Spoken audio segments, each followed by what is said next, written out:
Selamat sore, Pak. Apakah suara saya terdengar jelas? Ya, suaranya terdengar dengan jelas. Baik, perkenalkan saya Mika yang akan jadi moderator pada sesi wawancara ini. Dan ada ke-9 rekan saya yang lainnya yang berada di ruang Zoom pada saat ini. Terima kasih banyak atas kesediaan Bapak menjadi narasumber kami.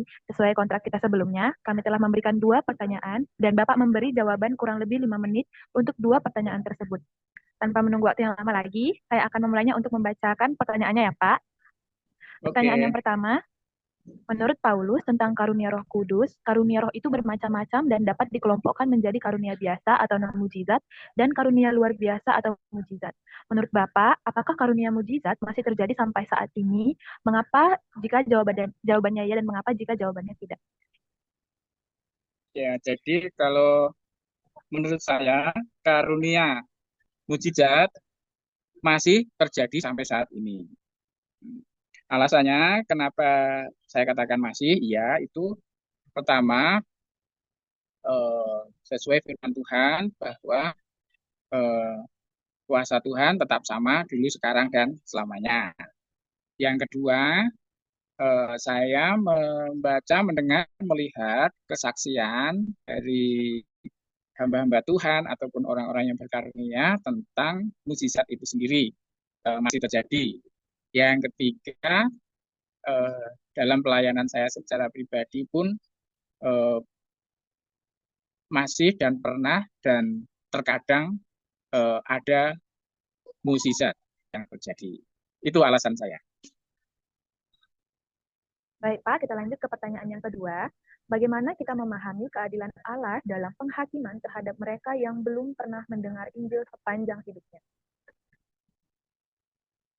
Ya, menurut saya bahwa mereka yang belum pernah mendengar Injil sepanjang hidupnya itu mereka eh, tetap dituntun Allah dengan penyataan umum. Ya, misalnya mereka percaya kepada Tuhan dengan melihat keagungan ciptaannya. Lalu yang kedua, mereka di dalam hati nurani mereka yang walaupun belum pernah mendengar Injil, mereka tetap eh, menyadari akan keberadaan Allah. Nah, gitu. Jadi eh, bagaimana untuk penghakiman Allah terhadap mereka, ya, ya kalau mereka sungguh-sungguh menyadari mereka sebagai orang berdosa, lalu mereka sungguh-sungguh membutuhkan anugerah Tuhan eh, untuk pengampunan dosa mereka, ya Tuhan tetap mengasihi mereka. Hanya eh, finalnya, eh, finalnya memang saya tidak tahu, maksudnya tidak tahu itu apakah mereka diselamatkan atau tidak. Nah, itu yang eh, saya tidak bisa mengatakan bahwa mereka tidak diselamatkan. Ya, cuman mereka yang percaya kepada Tuhan Yesus itu pasti diselamatkan. Seperti itu. Baik, terima kasih banyak Pak atas jawaban yang telah diberikan. Jawaban Bapak sangat membantu kami menemukan wawasan dunia Kristen. Sekali lagi, terima kasih karena telah bersedia membantu kami menyelesaikan tugas uas kami. Mohon maaf bila ada salah kata dan tindakan selama wawancara kita berlangsung. Wawancara kita telah selesai. Apabila Bapak ada kegiatan lain, dipersilakan untuk meninggalkan ruang Zoom. Shalom, Tuhan Yesus memberkati. Selamat siang, Bapak. Perkenalkan. Ya, selamat siang. Oke, suara saya terdengar, Pak? Ya, terdengar.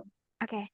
Baik, Bapak. Sebelumnya perkenalkan, saya Triana Putri Aryani sebagai moderator hari ini, dan beberapa teman yang ada di Zoom ini adalah rekan saya di kelompok WDK 3 kami.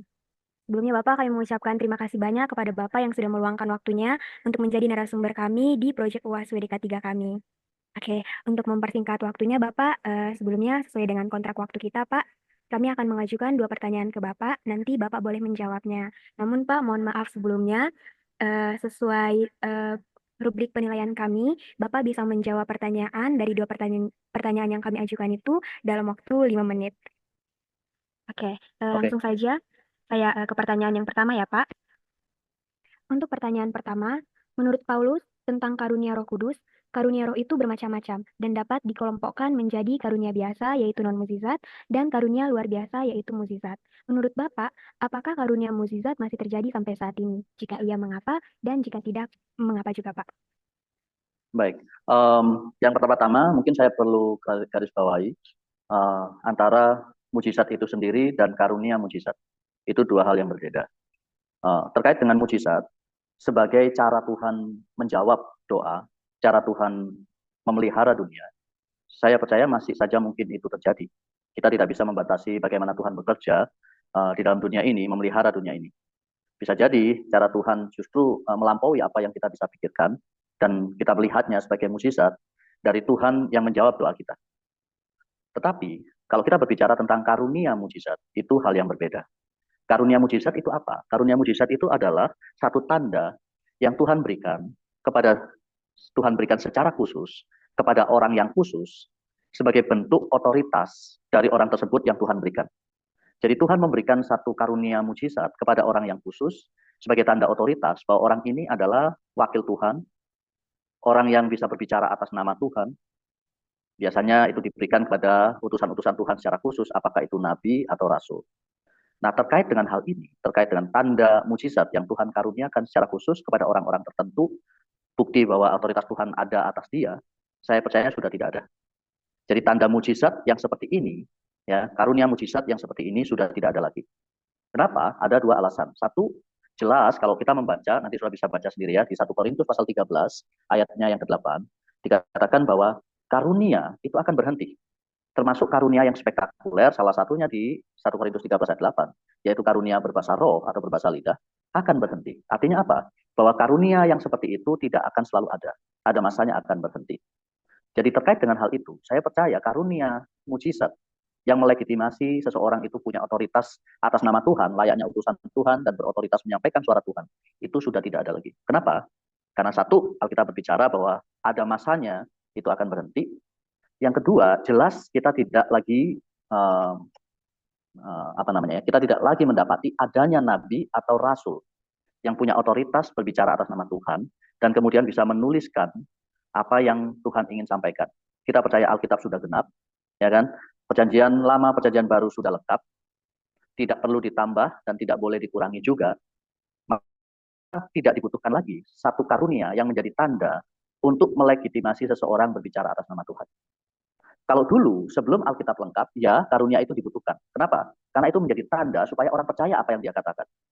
Rasul-rasul bisa menyembuhkan. Karena apa? Karena orang pengen ada bukti bahwa dia memang punya otoritas Tuhan. Melalui apa? Melalui tanda mujizat. Tetapi sekarang, setelah Alkitab itu lengkap, dan tidak ada lagi nabi dan rasul, maka karunia itu sudah tidak dibutuhkan lagi. Jadi, mujizat sebagai sebuah karunia, saya percaya sudah tidak ada. Tidak perlu lagi ada orang yang melegitimasi dirinya sebagai nabi atau rasul berbicara atas nama Tuhan dengan karunia mujizat. Namun demikian, kita tahu bahwa Tuhan bisa saja bekerja melampaui apa yang manusia bisa pikirkan sebagai jawaban doa, dan kita sebut itu sebagai mujizat. Begitu. Oke, baik Bapak. Terima kasih untuk jawaban pertanyaan pertamanya. Sekarang lanjut ke pertanyaan kedua ya, Pak. Ya. Untuk pertanyaan kedua, bagaimana kita memahami keadilan Allah dalam penghakiman terhadap mereka yang belum pernah mendengar Injil sebelumnya? Iya, kalau kita berbicara tentang keadilan Allah, khususnya bagi mereka yang tidak pernah mendengar Injil, sebetulnya ya, kita bisa merujuk ke Roma pasalnya yang pertama itu. Saya bacakan ya, Roma pasal 1 ayat 18 sampai ayatnya yang ke-19 dikatakan demikian. Sebab murka Allah dinyatakan dari surga atas segala kefasikan dan kelaliman manusia yang menindas kebenaran dengan kelaliman. Karena apa yang dapat mereka ketahui tentang Allah nyata bagi mereka, sebab Allah telah menyatakannya kepada mereka. Ayat 20, sebab sifat-sifat yang tidak tampak, yaitu kekuatannya yang kekal dan keilahiannya, dapat tampak dan dipahami dari karyanya sejak dunia diciptakan, sehingga mereka tidak dapat berdalih. Jadi melalui teks ini kita belajar begini, bahwa setiap manusia tidak bisa berdalih terhadap keadilan Allah dan penghukuman Allah. Oleh karena apa? Oleh karena Tuhan sudah menyatakannya.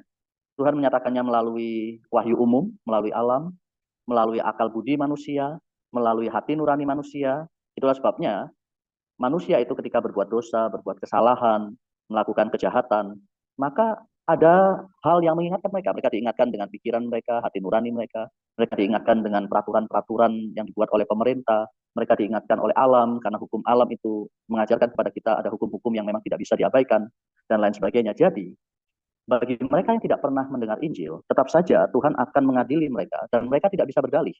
Mereka tidak bisa berdalih bahwa saya tidak pernah mendengar Injil, dan karena itu Tuhan tidak boleh menghakimi saya. Tidak bisa.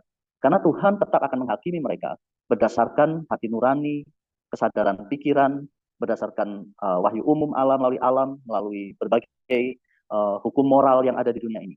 Jadi manusia dikatakan tidak dapat berdalih. Maka Allah akan menjadi Allah yang tetap seadil-adilnya menghakimi manusia yang berdosa. Ya.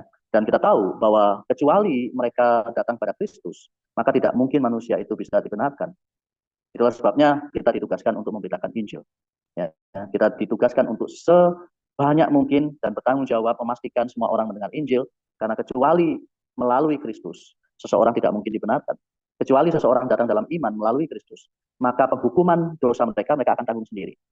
Tetapi bagi kita yang percaya Kristus, penghukuman atas dosa kita akan diberikan dan dilimpahkan kepada Kristus, dan kita diperhitungkan sebagai benar, oleh karena hukuman yang ditanggungkan atas Kristus itu meniadakan hukuman yang seharusnya kita tanggung.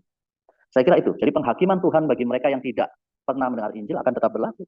Mereka akan dihakimi berdasarkan hukum moral dunia, pemikiran-pemikiran hati nurani, dan berbagai hal yang Tuhan sudah nyatakan. Dan tidak ada seorang pun yang bisa berdalih tidak berdosa, karena Tuhan sudah menyatakannya melalui wahyu yang sifatnya umum tadi.